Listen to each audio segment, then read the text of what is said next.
அனைவருக்கும் வணக்கம். UDISE plus போர்ட்டலில் ஸ்டூடெண்ட் ப்ராக்ரஷன் ஆக்டிவிட்டி மேற்கொள்ளும் பொழுது ஸ்டூடெண்ட்ஸோட அந்த ப்ராக்ரஷன் ஸ்டேட்டஸ் டீட்டெயில்ஸை அப்டேட் பண்ணிவிட்டு promoted class and section select பண்ணும்போது உங்களால் செலக்ட் பண்ண முடியாது. ஏன்னா அந்த class and section UDISE plus போர்ட்டலில் ஆட் ஆகாமல் இருக்கலாம். ஏன்னா கடந்த ஆண்டு எந்தெந்த வகுப்பு செக்ஷன் இருந்ததோ அது மட்டும்தான் யூடைஸ் ப்ளஸ் போர்ட்டலில் ஆட் ஆகிருக்கும். எக்ஸாம்பிள், போன வருஷம் 2ஆம் வகுப்பு இல்லை அப்படின்னா யூடைஸ் ப்ளஸ் போர்ட்டலில் 2ஆம் வகுப்பு ஆட் ஆகிருக்காது. நீங்கள் முதல் வகுப்பு மாணவர்களில் 2ஆம் வகுப்புக்கு ப்ரொமோட் பண்ணும்போது உங்களால் கிளாஸ் அண்ட் செக்ஷன் செலக்ட் பண்ண முடியாது. அதே போல் போன வருஷம் ஒரு செக்ஷன் தான் இருந்தது, இந்த வருஷம் 2 செக்ஷனாக நீங்கள் ஆட் பண்ணியிருக்கீங்க அப்படின்னா அந்த செக்ஷனை செலக்ட் பண்ணுறதுக்கும் நீங்கள் அந்த செக்ஷனை ஆட் பண்ணணும். அது எவ்வாறு கிளாஸ் அண்ட் செக்ஷன் ஆட் பண்ணுறது யூடைஸ் ப்ளஸ் போர்ட்டல் அப்படிங்கிறத பற்றி அந்த வீடியோவில் பார்க்க போகிறோம். அதற்கு க்ரோம் ப்ரௌசரில் யூடைஸ் ப்ளஸ் அப்படின்னு கொடுத்து சர்ச் பண்ணுங்கள். சர்ச் பண்ணிவிட்டு ஸ்டூடெண்ட் மாடியூல் அப்படிங்கிறத கிளிக் பண்ணுங்கள்.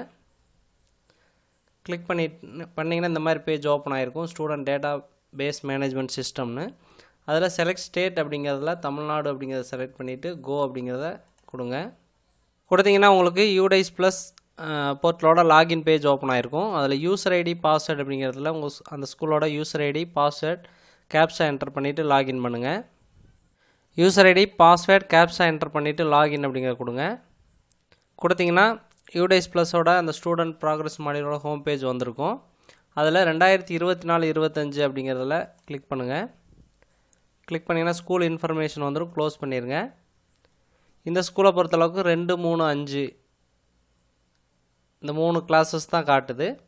ஏன்னா லாஸ்ட் இயர் இந்த 3 கிளாஸ் தான் இருந்திருக்கும். இப்போ நீங்கள் 4th ஸ்டாண்டர்டுக்கு இங்கே டிஸ்பிளே ஆகலை. 3rd ஸ்டூடெண்ட்ஸை 4th நீங்கள் இந்த மாதிரி சூழ்நிலையில் ப்ரொமோட் பண்ண முடியாது. ஸோ நீங்கள் 4th ஸ்டாண்டர்ட் ஆட் பண்ணணும். அதே போல் ஏதாவது ஒரு கிளாஸில் புதுசாக செக்ஷன் க்ரியேட் பண்ணியிருந்தீங்க 2024-25னா அந்த செக்ஷனை நம்ம ஆட் பண்ணணும். நீங்கள் கிளாஸ் செக்ஷன் ஆட் பண்ணுறதுக்கு செக்ஷன் மேனேஜ்மெண்ட் அப்படின்னு ஆப்ஷன் சைடில் இருக்குது, அதை கிளிக் பண்ணுங்கள். கிளிக் பண்ணிங்கன்னா உங்களுக்கு இந்த ஸ்கூலை பொறுத்தளவுக்கு 2nd, 3rd, 5th இந்த 3 கிளாஸ் தான் காட்டுது. ஏன்னா லாஸ்ட் இயர் இந்த 3 கிளாஸில் தான் ஸ்டூடெண்ட்ஸ் இருந்திருப்பாங்க. நீங்கள் புதுசாக கிளாஸோ செக்ஷனோ ஆட் பண்ணுறதுக்கு இந்த ஆட் செக்ஷன் கொடுத்துருக்காங்க.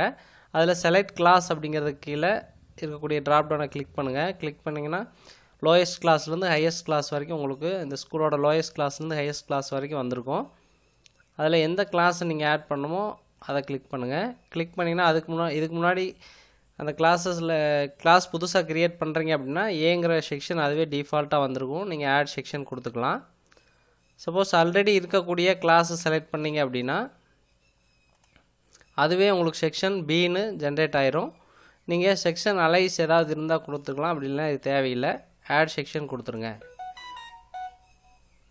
கொடுத்தீங்கன்னா இப்போது 2nd ஸ்டாண்டர்டில் ஒரு செக்ஷன் ஆட் ஆகிடுச்சு.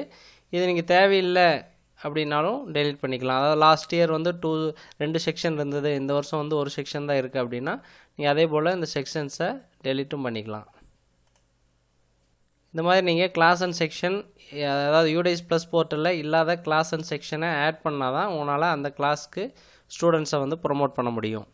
ஸோ இதே போல் யூடைஸ் ப்ளஸ் போர்ட்டலில் புதிதாக கிளாஸ் அண்ட் செக்ஷனை நீங்கள் இந்த செக்ஷன் மேனேஜ்மெண்ட்டில் ஆட் செக்ஷன் மூலமாக ஆட் செய்து கொள்ளலாம். நன்றி.